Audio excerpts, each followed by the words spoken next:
Ketika Samiri mengembara ke seluruh dunia, dia sampai ke segitiga Bermuda, sebuah area lepas pantai Samudra Atlantika yang menghubungkan 3 titik. Florida, ada Miami di sana, ada Puerto Rico, dan ada Bermuda.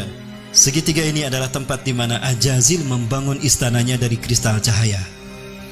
Itulah kenapa siapapun yang lewat kena hilang. Sebetulnya tidak hilang, ada, cuma tertutup dengan kristal cahaya.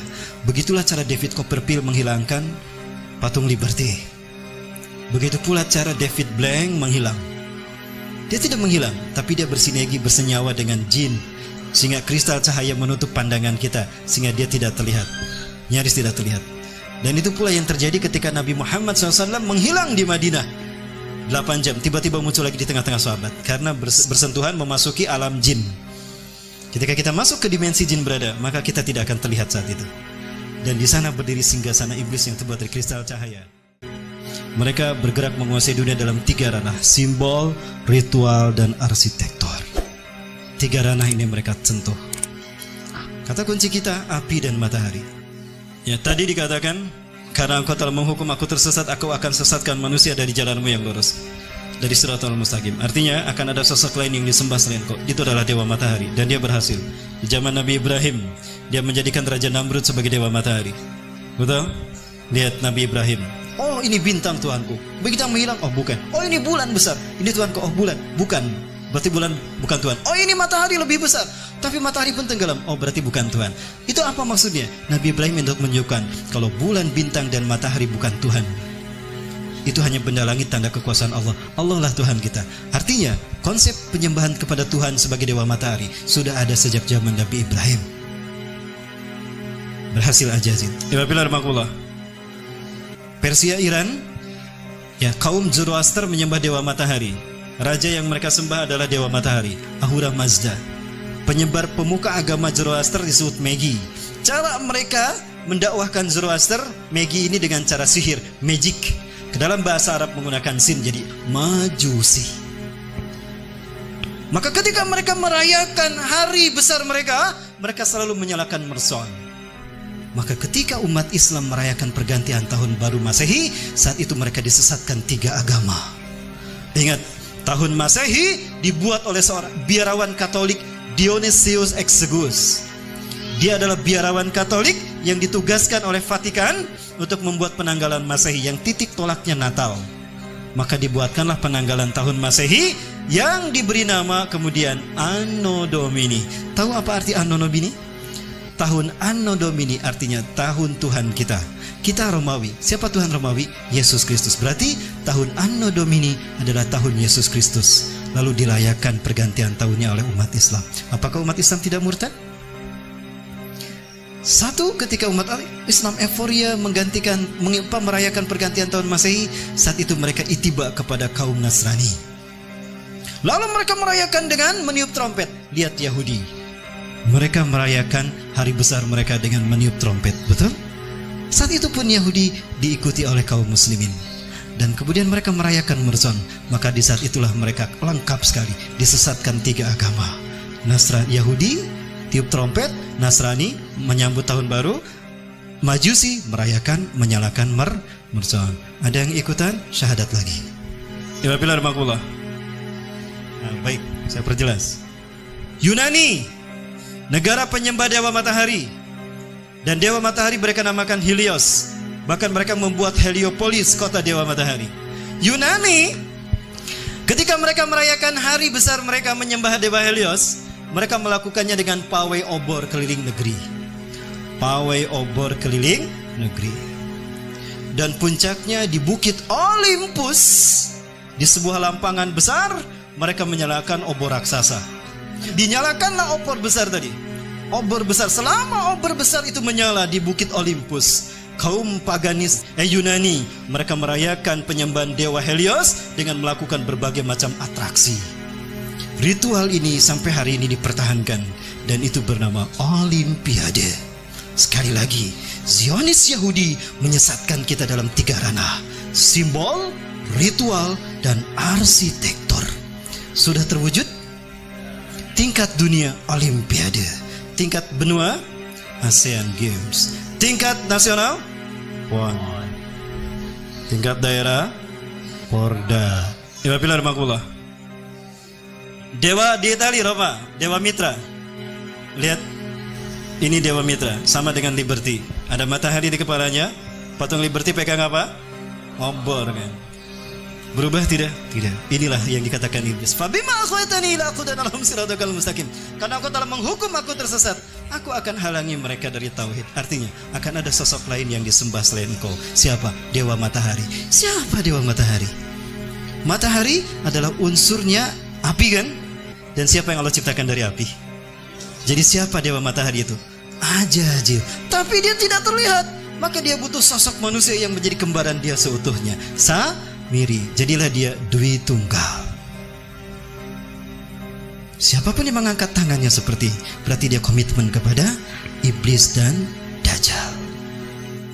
Baik, di Amerika Latin, Amerika Selatan ada 3 suku bangsa menyembah Dewa Matahari. Suku Aztec di Meksiko menyembah Viracocha. Suku Inca menyembah Dewa Inti di Brazil. Suku Maya menyembah Dewa Kukulcan di Amerika Latin. Ya. Dan di Mesir ada Horus, Dewa Matahari. Dan Horus selalu digambarkan dengan kepala burung. Kenapa? Ketika Tuhan turun ke bumi selalu menggunakan burung. Dan burung adalah simbol singgasana tinggi. Maka siapapun yang menjadikan burung sebagai simbolnya, maka dia merdeka, akan merdeka abadi. Maka jadilah burung simbol kemerdekaan setiap. Kebetulan atau sesuatu yang sudah direncanakan? Apakah ini hanya begitu saja kebetulan? Bukankah iblis sudah berkata, aku akan sesatkan mereka dari jalanmu yang lurus, dari tauhid. Segitiga satu mata. Ingat? Segitiga digunakan iblis karena dia melihat ke bawah. Dia berada di langit ingin berkuasa di dunia. Ajazil menghadap ke bawah. Samiri pun sama. Dia ingin berkuasa sebagaimana Tuhan di langit. Maka segitiganya menghadap ke atas. Keduanya bertemu di segitiga Bermuda. Pertemuan mereka simbolnya seperti apa? Ini simbol mereka. Betul? Dari sinilah filosofi pertemuan iblis dan Dajjal yang kalau disimbolkan dengan tangan seperti ini. Dan ini angka 11. Dan kembar. Itulah WTC 911. Menggeser nama keberadaan Tuhan. Kecelakaan, kecelakaan. Call 911, call 911. Tuhannya hilang. Musibah, musibah. Call 911. 911 yang disebut Tuhannya hilang. Keberadaan Tuhan digeser. Yang pertama disebut manusia ketika akan terjadi musibah kecelakaan. 911. 9 tambah 11 berapa? 11. 9 tambah 1 10. 10 tambah 1 11. Itu simbol pertemuan iblis dan Dajjal yang mengaku maha tinggi. Dan itulah WTC. Dan WTC dihancurkan di titik balik pertama di milenium ketiga. Milenium ketiga itulah yang disebut dengan Y2K. Kepada dunia latah, bahkan negara Arab termasuk Indonesia, kami siap menyambut Y2K, betul? Di tahun 2000 tuh, we are ready to visit Y2 km. Padahal Y2K syarat berbau muatan ideologis. Y2K bagi orang Kristen adalah singkatan dari Year of the Jesus Kingdom. Dan Y2K bagi Yahudi adalah Year of the Jewish Kingdom. Artinya 1000 tahun terakhir sebelum hari kiamat, itu adalah tahun bagi berdirinya singgasana Tuhan di muka bumi. Cirinya apabila sapi berwarna merah sudah lahir. Sudah lahir belum? Berarti Tuhan yang mereka tunggu-tunggu akan tiba. Allahu Akbar. Sebentar lagi Dajjal sudah muncul. Disinilah iblis dan Dajjal bertemu. Dan mereka membuat kesepakatan. Inilah kesepakatan yang mereka buat. 1. Kita hancurkan Islam dan kaum muslimin karena hanya Islam yang menghalangi kita. Maka apapun caranya, Islam dan umat Islam harus dimusnahkan. Yang kedua, kita berjuang kepada manusia untuk menunjukkan kalau Tuhan telah salah pilih. Tuhan telah berbuat salah. Begitu kan? Ini filosofi siapa kalau bukan filosofi Ajazil? Ya, maka dendamnya kepada umat Islam. Sekarang mereka bersatu dendam sama umat Islam. Ketika Samiri mengembara ke seluruh dunia, dia sampai ke segitiga Bermuda, sebuah area lepas pantai Samudra Atlantika yang menghubungkan 3 titik. Florida, ada Miami di sana, ada Puerto Rico, dan ada Bermuda. Segitiga ini adalah tempat di mana Ajazil membangun istananya dari kristal cahaya. Itulah kenapa siapapun yang lewat kena hilang. Sebetulnya tidak hilang, ada, cuma tertutup dengan kristal cahaya. Begitulah cara David Copperfield menghilangkan patung Liberty. Begitu pula cara David Blank menghilang. Dia tidak menghilang, tapi dia bersinergi, bersenyawa dengan jin, sehingga kristal cahaya menutup pandangan kita, sehingga dia tidak terlihat, nyaris tidak terlihat. Dan itu pula yang terjadi ketika Nabi Muhammad SAW menghilang di Madinah 8 jam, tiba-tiba muncul lagi di tengah-tengah sahabat, karena bersentuhan memasuki alam jin. Ketika kita masuk ke dimensi jin berada, maka kita tidak akan terlihat saat itu. Dan di sana berdiri singgasana iblis yang terbuat dari kristal cahaya. Nah, di pertemuan itu Ajajil sangat gembira ketika Samiri datang. Come here Sam, come here Sam. Samiri, Ajajil selalu memanggil seseorang dengan satu suku kata pertama. Come here Sam, come here Sam. Kemari Sam, kemari Sam. Apa kata Ajajil? Di hadapan pengikutnya Ajajil berkata, hari ini adalah hari yang aku tunggu-tunggu sejak Allah menurunkan aku dari surga ke dunia, di mana aku dipertemukan dengan saudara kembarku. Panggillah dia oleh kalian sebagai Paman Sam. Nyambung tidak? Nyambung dengan Amerika. Inilah jawaban kenapa Amerika menjadi negara superpower. Kenapa dia intervensi urusan negara orang lain. Dan kenapa dunia seolah takut tidak mau menghukum Amerika dan Israel. Karena Amerika adalah negara bentukan Dajjal. Saya yakin